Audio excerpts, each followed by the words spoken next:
Welcome to EPG Pathshala. I am Dr. Preeti Shirodkar, Associate Professor Communication and Soft Skills, MET Institute of Management. Today we are going to speak about issues of integration in host lands, select case studies from Africa and the Indian Ocean. Let us look at some interesting facts. In South Africa, Indians faced a lot of discrimination and racism both during British colonialism and the apartheid government. In Mauritius, on the other hand, Indians formed the majority with a large number of them being present there. In fact, they were the numerical strength of Mauritius, and it was the only place where they enjoyed a lot of political power. We will now set the context. The category Asian in colonial taxonomy encompassed a diverse group of people, including the Indians from the Indian subcontinent. The Asian migration trail to the coast of East Africa across the Indian Ocean is over 2,000 years old. This group of immigrants largely comprise the labor and imperial diaspora. Today, however, the Indians are politically integrated as citizens in their erstwhile host countries. Indians in Africa are, however, not a homogeneous community. They are divided sharply on lines of religion, the language they speak, their place of origin, the wealth they enjoy, their education and their class. Furthermore, their attachment to India has become by and large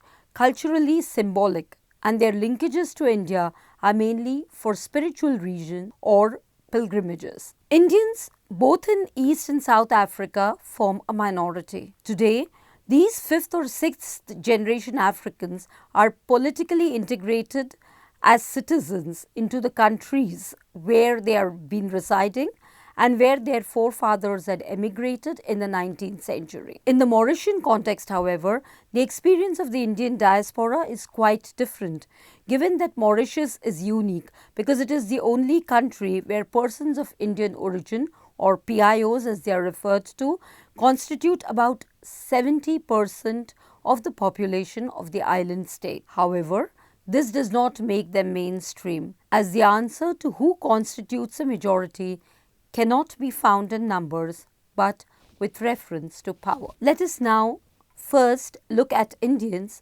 in East Africa. The migration of Indians to East Africa was marked by certain distinct characteristics. The first, there was a continuous process of circular migration of male members in the late 19th century, and they began to settle in the latter half of the 19th century, mainly in the area of trading. Second, the colonial diaspora, that is, laborers who came from India, went there essentially to build the Uganda-Kenya railways in the then British Protectorate of East Africa. Third, a stream of Indians came on their own in search of economic opportunities and worked as clerks, accountants, craftsmen, agriculturalists, traders, amongst other vocations. Among these, those who were successful stayed on, while those who were not returned to India. We will now look at the economic and social issues that they faced. The Asian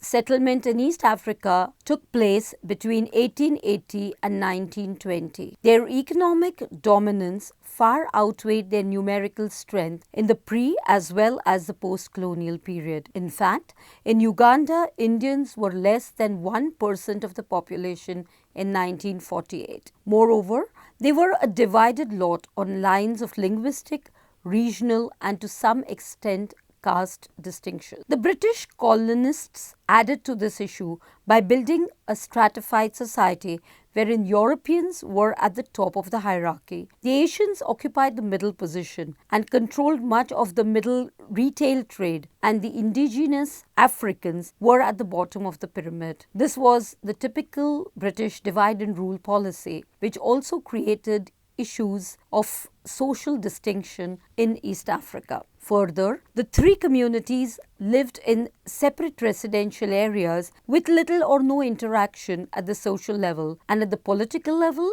a system of separate electorate and communal representation was practiced. In South Africa, Racism was overt and later institutionalized in 1948 through the official policy of apartheid. In East Africa, the Asians' position was undermined in the aftermath of decolonization once political power was transferred to the native Africans. The relations between the Asians and native Africans were therefore strained, primarily due to two reasons. First, the Africans were prejudiced against the Asians due to their economic prosperity of the Asians, whom they derogatorily referred to as Dukkawalas. Second, the Asians were higher up in the social hierarchy and they practiced social exclusiveness. This obviously built resentment. Let us consider how the situation was in the aftermath of independence. At the time of independence, the Indians in East Africa had to prove their loyalty to the newly independent states. They were confused on the matter of opting for African citizenship, and this was interpreted as a lack of trust and confidence in the African leadership. Those who applied for African citizenship, on the other hand, were seen as opportunists, while those who were indecisive were accused of holding on to their British passports like leeches or sitting on the fence. The Indians therefore seemed to have very little options and were in a problem whatever they chose. Besides, the African felt that many Asians became citizens in order to avoid or sidestep discriminatory policies and practices as also legislation. This in turn was perceived as disloyalty to the post-colonial regime in Africa, and the Indians were, as a result, victimized. President Idi Amin of Uganda pushed the logic of Indophobia to a totally different level. It was pushed to an extreme, and about 80,000 Asians were expelled. Most of these Asians fled to Britain. Assets worth millions of pounds belonging to the Asians were confiscated or nationalized in the immediate aftermath of the post-independence era. The African governments adopted the policy of nationalization and Africanization. Assets worth millions of pounds belonging to Asians were confiscated or nationalized in the immediate aftermath of the post-independence era. The African governments adopted the policy of nationalization and Africanization. Consequently, the total Asian population of East and Central Africa dropped from about 360,000 in 1961-62 to 178,000 in 1972, that is, by about 50%. Subsequent to the expulsion of the Ugandan Asians, it took over a decade and a half for the United Nations to adopt the Declaration of Human Rights of Individuals who are not nationals of the country in which they live, which was finally adopted on 13th December 1985. Having looked at Indians and their situation in East Africa, let us now turn to the situations of Indians in South Africa. Let us begin by looking at the historical backdrop of Indians in South Africa. In the year 2010, the Indian diaspora completed 150 years of their arrival in South Africa. British colonial powers contracted Indian labourers throughout the British Empire from 1860 to 1911. Among this, obviously, was Indians who found their way into South Africa. A second wave of Indian immigrants, also known as passenger Indians, the Khojas, Memons, Parsis, Sunni Vohras and Gujaratis came from the 1880s onwards from the province of Gujarat. They became traders and businessmen, and they had paid their own fare, so they were not under any contract with British colonial rulers.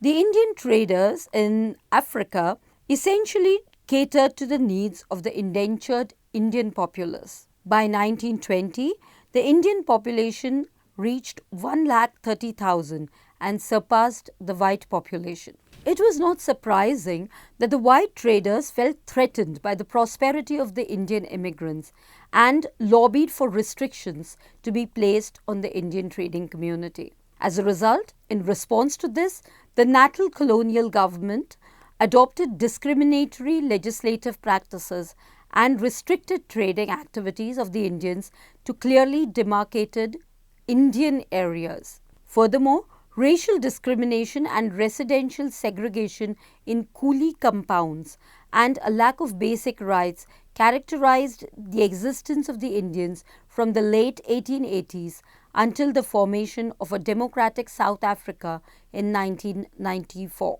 It was Mohandas Karamchand Gandhi who came and fought against this through satyagraha.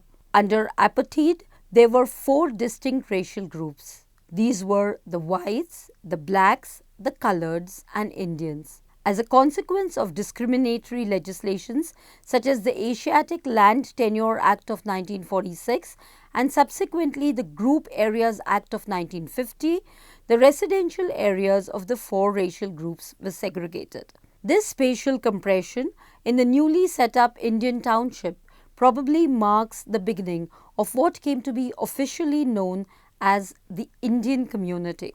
Indians were granted certain privileges such as benefits in the labour market, setting up of separate educational institutions. This provided them with an opportunity to attain higher education and professional skills. Until the dismantlement of apartheid in 1994 and the setting up of a democratic, non-racial South Africa, the question of equality of South African Indians did not arise. Let us look now at the democratic South Africa and the situation of the Indians there post 1994 and beyond. The first democratic election of 1994 ushered in a lot of hope for all disempowered non-white communities who were by then a numerical majority.